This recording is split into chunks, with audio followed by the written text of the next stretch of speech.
Ladies and gentlemen, hey, hi, how you doing? Welcome back to the channel. Thank you so much for stopping by. Coming up here with Season 3 of Warzone and Black Ops 6, we have what could be the single most important update in all of Black Ops 6 and the single most important update for Warzone maybe in years because of the weight behind what this update is. The return of Verdansk, one of the largest, most anticipated updates in COD in recent memory, right? There is so much writing on the return of Verdansk. As we've talked about previously, various leaks and rumors say that if Verdansk does not launch successfully and carry a sustainable player base in the following seasons, there could be genuine concern for the future of Warzone and how long it's going to be supported beyond the next few Call of Duty integrations. So not only does the current year's game with Black Ops 6 and Warzone and the player base this year have a lot riding on the return of Verdansk, but also potentially the long-term future of Warzone as well. And that said, while personally I'm very excited for the return of Verdansk, I think a lot of the leaks and a lot of the rumors that we've seen up until this point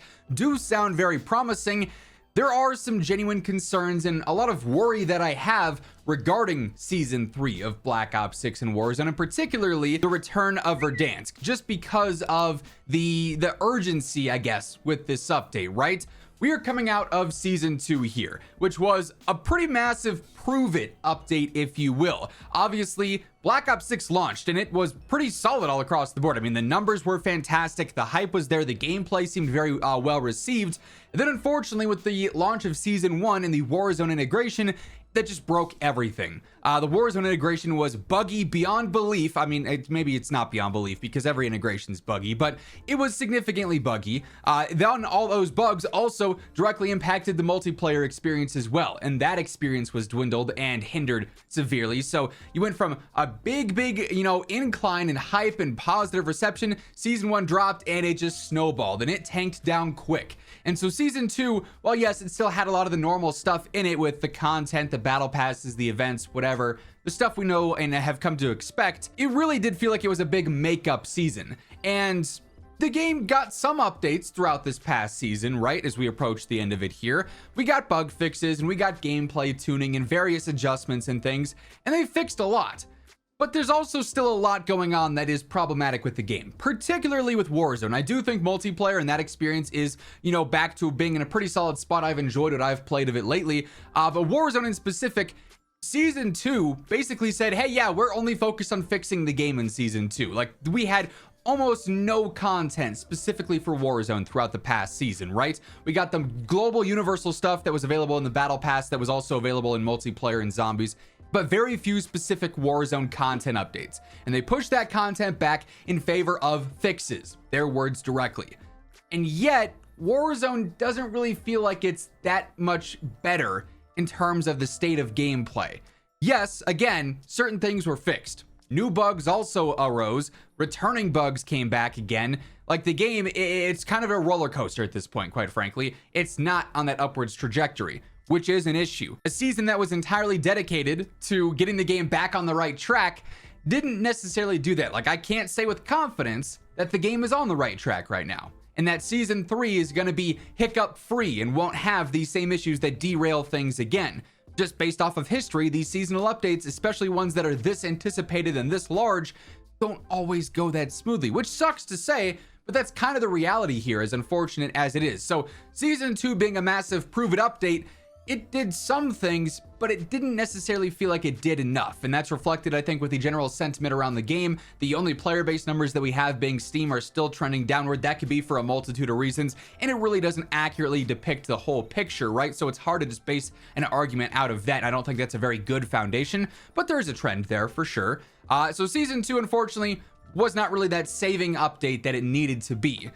And that means that Season 3 is now even more urgent. You went from Season 1 being a very anticipated update, didn't go well, to Season 2 being a critical update for helping sustain the game's player base that it had left and sort of getting the game back on track. And because it didn't perfectly do that, Season 3 is now, code red. All the alarms are sounding. We've got to get this right.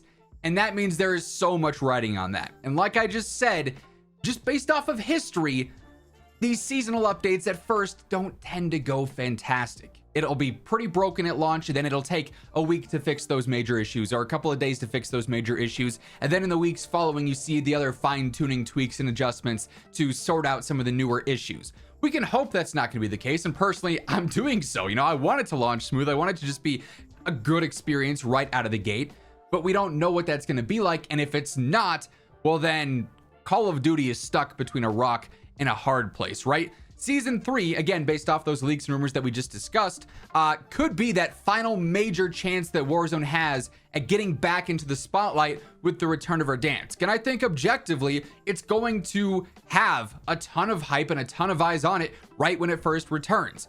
You are going to see a massive influx in players on day one, on the first week of Verdansk being back, because everyone's flooding back, hoping for that nostalgia, hoping for that, experience just like Warzone 1. It won't be one-to-one, and that might turn some players away right away. It might bring some new players in because they like the fact that Verdansk is back, and they like some of the adjustments to gameplay where it plays a lot faster, and there are different mechanics now, right? As I said before, there's probably going to be that split decision there, but you have to also extend that beyond just the first few days, the first week. The longevity of Verdansk is crucial for the, sustained success of Warzone.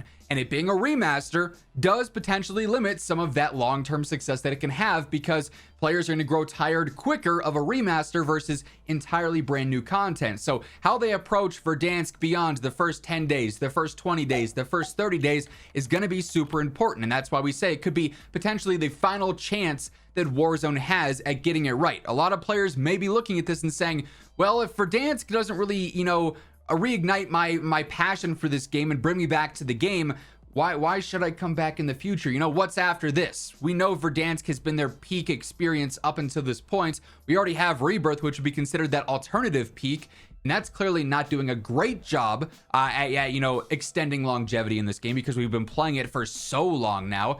So Verdansk really could be that, last option, breaking case of emergency fire extinguisher that we have on this game.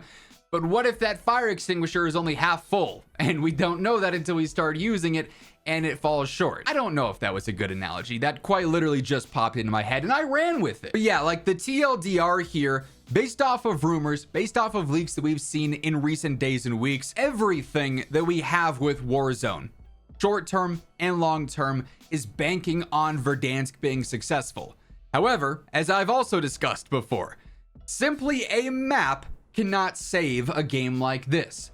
Now, if the content was just super dry, but the gameplay felt phenomenal and there were consistent updates and it wasn't super buggy, then yes, maybe a map could save that game. But that game is not Warzone, because right now the map is very monotonous. Verdansk will change that. That will bring players back. However, that will not fix the server issue that causes insanely inconsistent experiences on the game. That will not fix the cheating issue that completely ruins experiences on the game, and has been doing so for years without seemingly any major urgency to actually combat that in a realistic way like other competitors are doing in the gaming scene. That will not fix the bugs and the glitches that go on in this game that constantly resurface with every major update. So you have a lot of other factors really that haven't been addressed, and they just keep trying to cover it up with Verdansk, right? Oh, don't look at that. Look at Verdansk, shiny new toy, as I've used that analogy before too. So yeah, it's safe to say I'm a little concerned with Season 3, because based off their approach so far, they're not giving me personally the most confidence that they're going to properly address the other significant needs of this game. It just seems like they assume Verdansk is the answer. I don't think that is. And if that is the case, it's going to be very evident in the 20-30 days after the launch of Verdansk, a season after Verdansk, 2 seasons after Verdansk, a year after Verdansk, if the game's not trending upward, right? You've now burned that last chance essentially because you didn't fully address the major issues. Now, we don't have the patch notes yet. We've only seen a handful of reveals up until this point. We've got more to come, right? So there's still absolutely the chance that they do go through and they massively address the other major concerns for this game.